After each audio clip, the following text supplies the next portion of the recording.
feel that behavioural science is that well adopted by a lot of departments. They love the idea of it, but they don't necessarily do much with it. Like, is that something that you see as well, or do you actually think, and is that changing? Are people adopting it more and more? But where do you see that piece I happening? probably have a slightly unrepresentative. Biased view. Well, I definitely have a bias as well, but yeah. So from my impression, there has been a growth of interest in behavioural science. If I think back, Great. I think I read that choice tipping point in 2004. So that's when I became interested in behavioural science.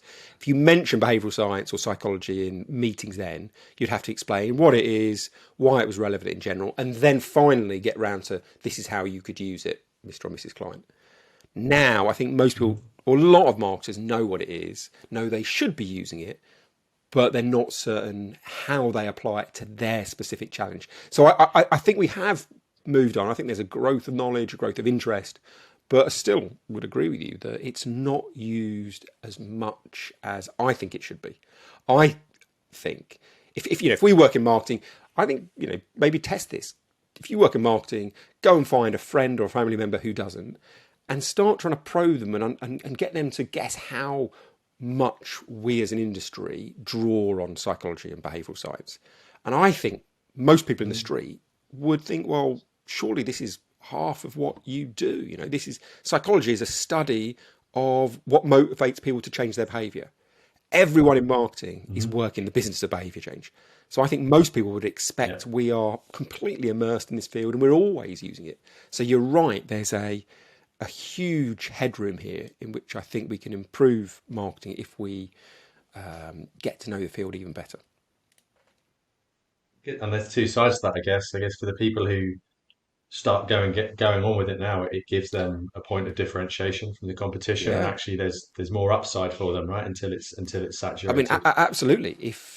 If you are, in many ways, I'm jealous of people who are starting out in the industry now, because if you immerse yourself in this field within a couple of years, you're going to know as much as anyone else, or most people. Hmm.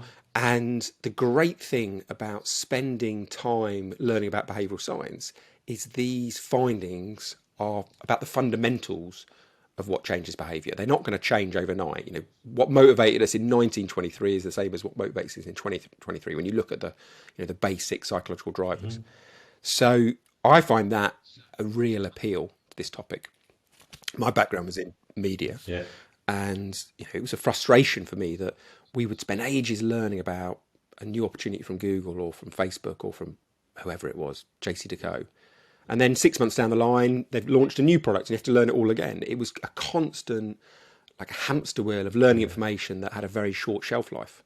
In contrast, the studies from the 1960s, 70s, 80s, all these studies which tell you about drivers of behaviour, they'll be relevant in marketing when on the day that we retire. So it's a wonderful discipline because the knowledge builds. The more you learn, the more opportunities there are to apply it.